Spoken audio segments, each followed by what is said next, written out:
welcome to the Pop Off PC Mag's video game show. We talk about all things about video games here on the internet. I'm Jordan Miner. I'm joined by Will Greenwald, actually on location at the PC Mag office.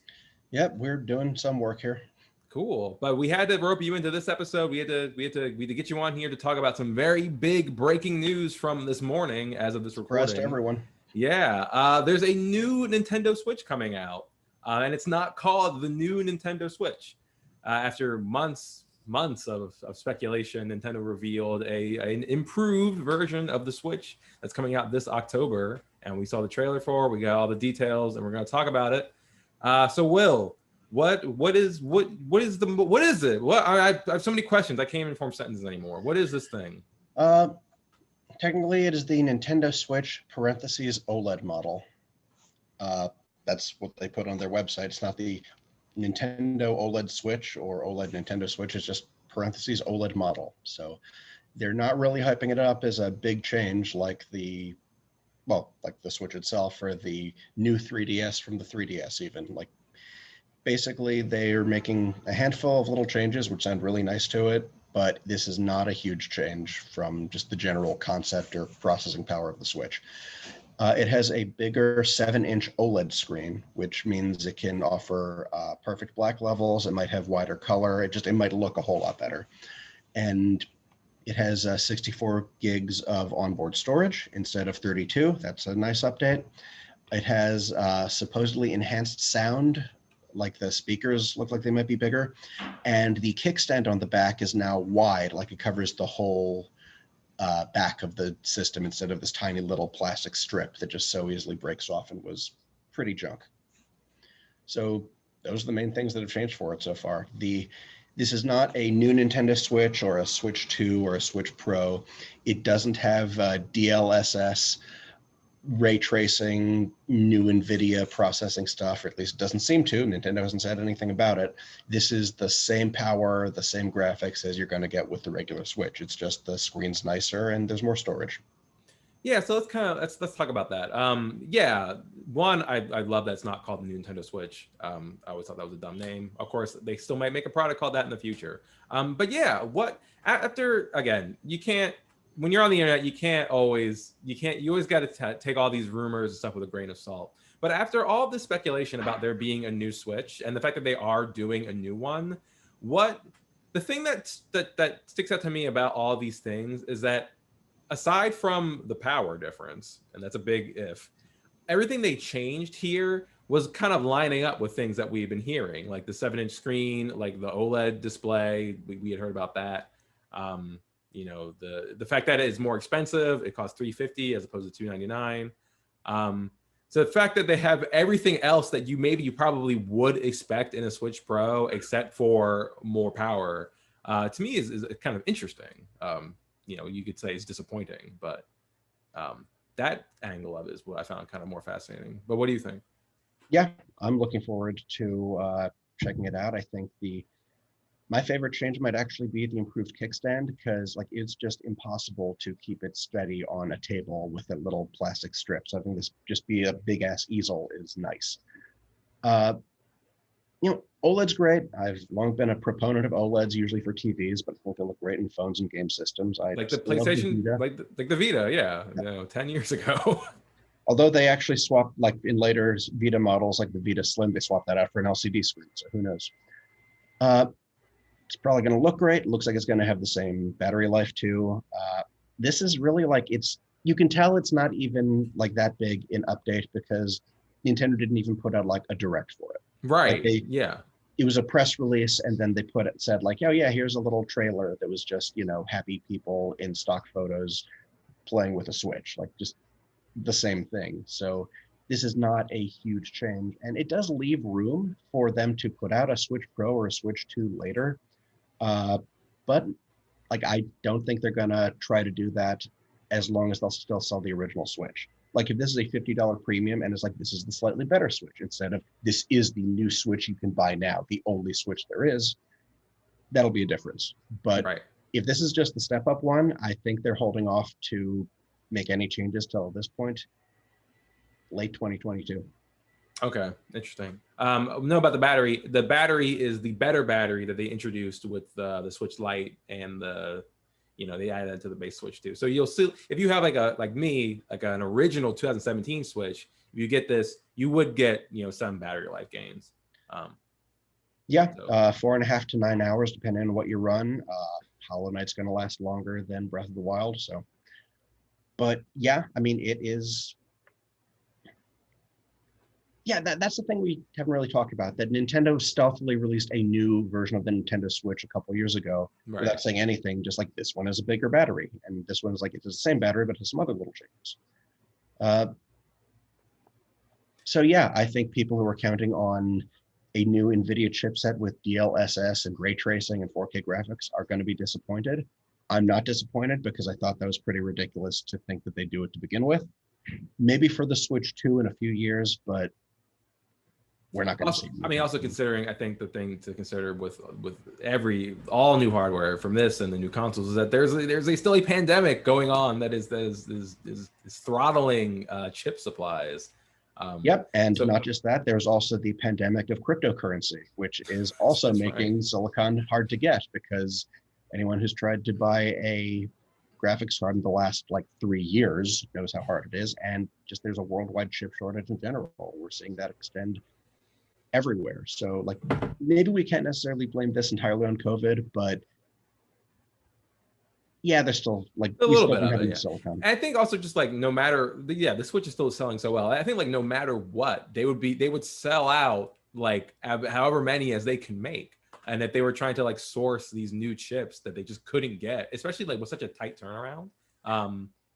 That it's like it would be as if it wasn't launching until next year anyway, if no one could get their hands on it, when it comes out. Yeah, and at that point, maybe it could launch alongside the PlayStation 5. I mean, Nintendo's avoiding the PS5 situation now, which is great for them because, like, hey, we have systems that you can actually buy now, and it's an incredibly popular game system, and they're putting out games for it, and they don't need to worry about a big weird gulf like when the new Nintendo 3DS came out. There were a few games that needed the new one, right?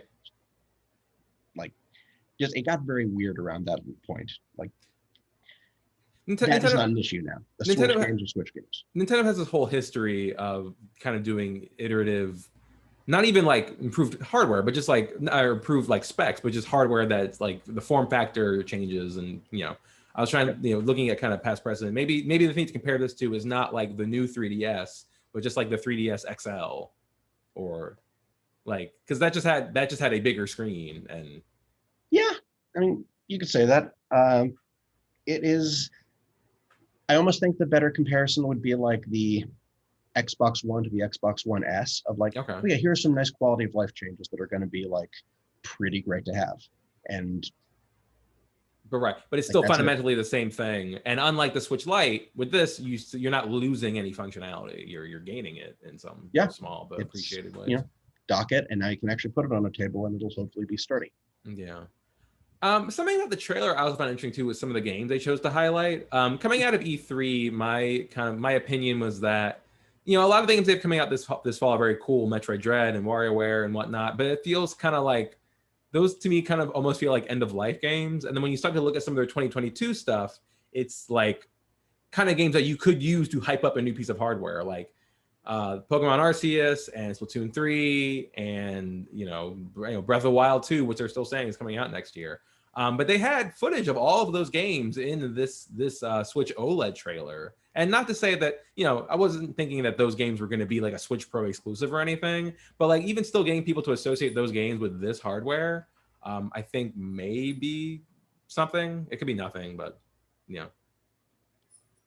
I think there is this kind of weird place among, let's call it gamer discourse about what graphics and power necessarily mean and how important they are to everyone. And,